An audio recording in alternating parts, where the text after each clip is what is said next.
it's Amy.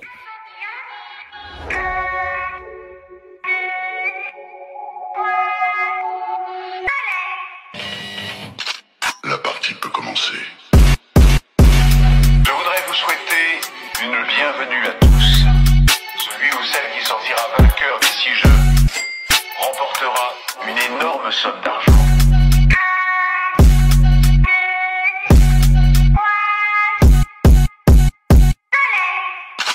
Souhaitez-vous participer à notre jeu? Genjitsu. Comme les amis à l'école. Je suis une championne. J'ai gagné.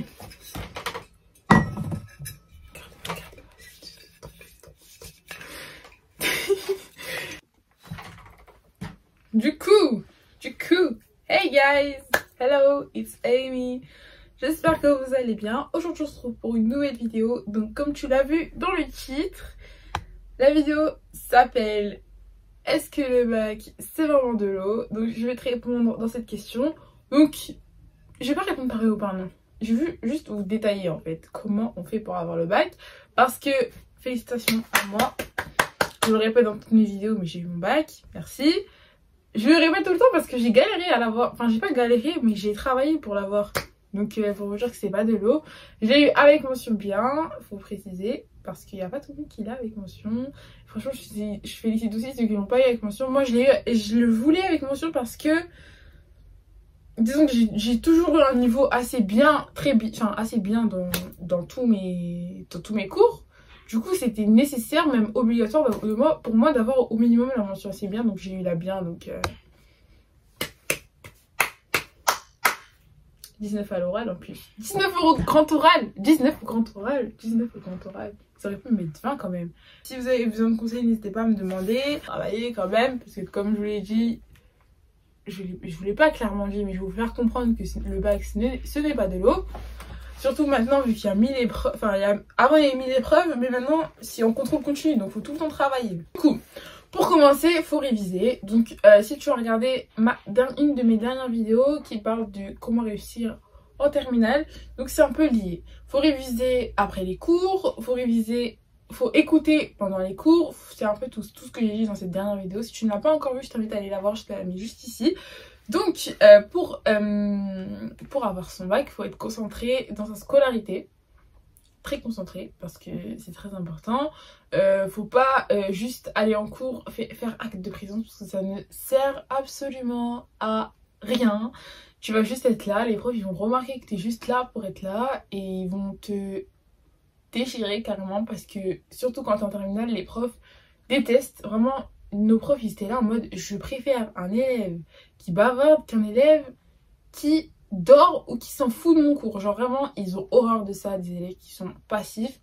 Et même si vous avez des facilités dans la matière, forcément il faut faire semblant d'avoir une attitude convenable, parce que c'est très important. Donc c'est pour vous dire que quand vous êtes pour avoir son bac, il faut travailler régulièrement. Faut pas oublier aussi que vous avez une vie sociale, vous êtes humain, donc pour avoir son bac, j'ai envie de dire, faut sortir. Pourquoi je dis ça? Parce que c'est cool de vouloir avoir son bac à tout prix, mais si tu passes ton année de terminale, surtout que l'année de terminale, genre vraiment c'est une bête année, genre vraiment vu que c'est ta dernière année au lycée, donc t'as moins de pression sur ouais l'année prochaine, non, t'es plus là l'année prochaine, donc t'as moins de pression sur ça, et surtout... tu grandis, généralement quand t'es en terminale tu passes, soit t'as 17 ans, soit t'as 18 ans, donc déjà tu grandis, tu sors plus, t'as plus envie de découvrir, t'as envie d'aller dans des musées par exemple, t'as envie d'aller dans d'autres villes, t'as envie de faire plein de choses, donc fais-le, dès que tu trouves l'opportunité, fais-le, parce que dans la vidéo qui va suivre, donc qui va parler de Parcoursup, ça aide vraiment tout ça, donc je vous spoil pas un peu ce que je vais dire dans la prochaine vidéo, mais en tout cas...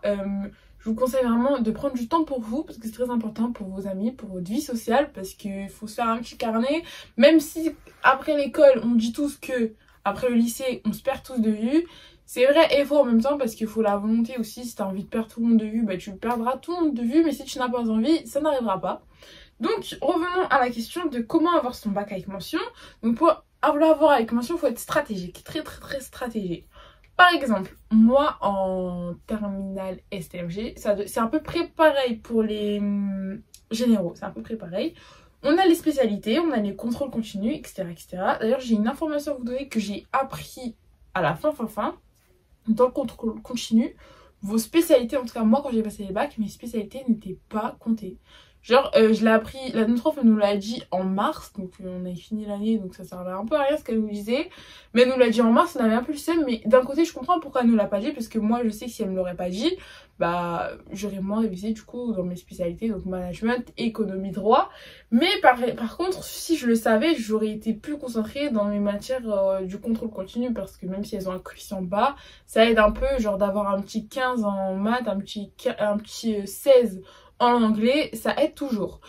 Du coup, revenons à ce que je disais. Je disais quoi déjà? Oui, il faut être stratégique. Pourquoi je dis qu'il faut être stratégique? C'est par exemple moi, je suis arrivée en terminale, on a eu, du coup, comme tout le monde, une nouvelle matière qui est la philosophie. La philosophie, pour pas vous mentir, j'essayais de m'y accrocher, mais j'y arrivais pas. Déjà que moi, je suis pas très littéraire. Ça s'est vu à mon bac de français. Je suis pas très littéraire, je suis pas très tout ce qui est... genre tout ce qui est littéraire, tout ça. Philosophie, j'aime beaucoup. Genre le fait de réfléchir à des questions, etc., etc. Mais ça demande beaucoup de ressources. Et moi, j'en avais pas assez. Et je savais que ça allait être très compliqué. Donc, je me suis dit, regarde, ami, la philosophie, c'est quoi F5? Du coup, la philosophie, laisse-la en dernier recours. Je dis pas qu'il faut pas du tout travailler dans cette matière. C'est un peu ce que j'ai un peu fait. Mais je dis surtout qu'il faut... être stratégique dans le sens où je vais pas me mettre à fond à essayer d'apprendre une nouvelle matière déjà de 1, de 2 qui va compter que coefficient 5 au détriment de réviser et me concentrer sur une matière comme par exemple l'anglais que je fais depuis que je suis au collège et dans laquelle je sais que je peux m'améliorer, je sais que ça peut m'aider énormément dans le contrôle continu et je sais aussi que ça va me servir l'année prochaine. Donc je peux pas me permettre de plus travailler en philosophie, sachant qu'il y a plus de chances que... On va dire, j'ai peu de chances de réussir par rapport du coup aux matières que je connais. Et aussi en plus il n'y a pas beaucoup de coefficients. Donc c'est pour ça que moi la philosophie l'année dernière je dois vous avouer que je l'ai mis de côté. Parce que moi je suis en filière technologique, il faut le rappeler. Parce que je crois que les généraux je ne sais pas exactement ces coefficients combien. Rappelez-le-moi en commentaire. En tout cas, je sais que nous, c'était seulement coefficient 5, si je me trompe pas. Donc, avoir un petit 10 sur 20 en philosophie au bac, ça m'aurait pas bousillé ma moyenne, ça aurait pas bousillé tout mon travail. Par contre, à l'inverse, c'est bien d'être stratégique dans ce qu'on va privilégier dans nos révisions par rapport à d'autres matières. Mais il faut pas oublier que en parallèle, il faut 2 fois plus travailler du coup dans les matières où tu as le plus de coefficients pendant l'année. Pourquoi je vais vous dire de travailler pendant l'année et pas seulement au moment genre un mois avant le bac? Pourquoi? Parce que ça va vous faciliter vos révisions pour le jour du bac. Moi vu que j'avais fait des révisions, vu que j'avais révisé vraiment au fur et à mesure tous mes cours en management surtout, parce que c'est vraiment la matière sur laquelle je me suis plus concentrée l'année dernière, on va pas se mentir. En fait le fait d'avoir fait ça, et ça m'a permis à la fin de l'année, du coup je révisais, mais enfin même ma mère elle lui disait j'ai l'impression que je révise pas pour le bac. C'est pas que je ne révise pas, c'est juste que pendant toute l'année j'ai révisé à fond. Du coup là vraiment, enfin j'ai appris à fond parce que vraiment j'apprenais. Du coup là mes révisions c'est juste de la lecture, c'est juste revoir mes exercices, revoir mes méthodes de travail, parce que le fait de connaître son cours avant la période de révision du bac, c'est très important et ça aide. Pourquoi? Parce que du coup, pendant votre période de révision du bac, vous allez vraiment réviser, vous n'allez pas apprendre. Et le fait de juste réviser, ça va vous permettre par exemple de prendre des sujets de bac anciens qui ont des corrections, de pouvoir les refaire, de prendre le temps de voir les méthodes, parce qu'il ne faut pas oublier que pendant le bac, on est chronométré, donc c'est bien de savoir beaucoup de choses, c'est bien d'apprendre beaucoup de choses, mais si tu ne sais pas comment les exploiter, ça ne sert absolument à rien. C'est comme apprendre une formule de maths, mais ne pas savoir ce que signifie le A, le C et le T. Ça, c'était ma formule que j'ai fait il y a 2 jours en maths financière, mais ça, c'est autre chose. Mais je sais pas, j'espère que vous voyez à peu près où je veux en venir. Donc voilà pourquoi je vous dis de commencer à apprendre dès là, maintenant, mois de septembre, mois d'octobre, je ne sais pas quand la vidéo sortira, mais en tout cas apprendre dès le départ pour ne pas être surpris à la fin de l'année. Parce qu'il faut savoir aussi que, bon, en STMG, nous, notre prof, on avait commencé à le travailler ma classe en janvier et l'autre classe en octobre, je crois, il y a le grand oral. Et le grand oral, franchement, moi, je sais que j'ai des compétences simples aux oraux. D'ailleurs, c'est pour ça que je vous ai fait plein de vidéos qui vous parlent de comment se préparer pour un oral. Et j'ai des facilités à l'oral. Et du coup, je me suis dit, à l'oral, il faut au minimum que j'ai 18. J'ai eu 19. Mais il fallait au minimum que j'ai 18. Et le fait que pour le jour du vrai bac, et ben, j'ai juste dû réviser, genre relire mes cours, mes fiches, etc. sans forcément apprendre, ça m'a permis de prendre plus de temps à préparer mon grand oral. Et du coup, c'est aussi pour ça que j'ai eu une bonne note, parce que du coup, le contenu, etc., j'ai vraiment préparé de manière sereine, sans me dire « Ah, mais Ami, il faut que tu révises le bac, faut que tu fasses ci, faut que tu fasses ça, fais attention et tout, ton timing. » Non, vu que je me suis prise à l'avance, je n'avais pas forcément besoin de faire très vite à la fin. Très bientôt d'ailleurs je vais vous faire des vidéos interview avec des élèves d'autres filières, parce que moi je vous donne tout le temps mon expérience par rapport à STMG, mais je sais qu'aussi dans les personnes qui me suivent, il y a des personnes qui sont aussi en général ou qui sont en seconde générale surtout, qui aimeraient faire autre chose qu'être en STMG. Donc je vous oublie pas dans certaines vidéos, j'espère très vite, parce que ça prend du temps en montage, ça prend du temps dans l'organisation. Je vais vous inviter des guests qui vous présenteront du coup leur bac, leur spécialité, etc.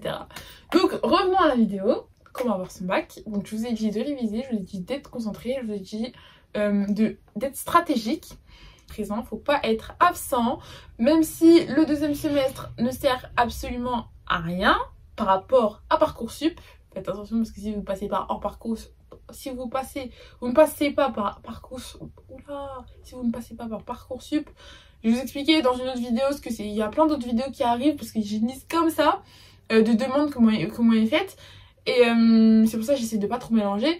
Mais pour ceux qui savent pas c'est quoi Parcoursup, je vous en parlerai, je vous l'expliquerai en détail, mais en gros c'est une plateforme qui vous permet de choisir de faire vos vœux pour l'année prochaine, du coup après le bac, après la terminale. Mais du coup je recommence, même si le deuxième semestre ne sert quasiment à rien parce qu'il n'est pas envoyé aux écoles, etc., sur Parcoursup. Il faut pas être absente, parce que au deuxième semestre on fait beaucoup de choses, on prépare le grand oral, on se prépare à nos études supérieures, on se prépare à beaucoup de choses encore, et généralement nous on a eu de la chance d'avoir le bac décalé, mais si on n'aurait pas eu le bac décalé, et bah au deuxième semestre il y a le bac à préparer. Je pense qu'on arrive à la fin de cette vidéo, j'espère qu'elle vous a plu. Moi, comme d'habitude, ça m'a plu de la filmer, ça me plaît de faire mon retour un peu petit à petit sur YouTube avec une vidéo par semaine pour l'instant. Peut-être que j'en ferai plus, je ne sais pas, mais on va se référer à ça. Donc, on se retrouve. N'oublie pas de partager cette vidéo du coup à ta classe, parce que maintenant on change des donnes. Ne la partage pas juste à ton oral, mais partage-la dans le groupe de ta classe. On est bientôt 1000, je ne sais pas si le jour où cette vidéo sortira, pardon, on sera déjà 1000, je ne sais pas, parce qu'au moment où je la filme, on est, attendez, je vous dis, on est combien? Nous sommes beaucoup, parce que c'est là quand j'ai gagné beaucoup d'abonnés, ça a explosé, je ne sais pas comment. Nous sommes 957 abonnés sur YouTube au moment où je la filme, donc j'espère qu'au moment où je la publierai, nous serons plus.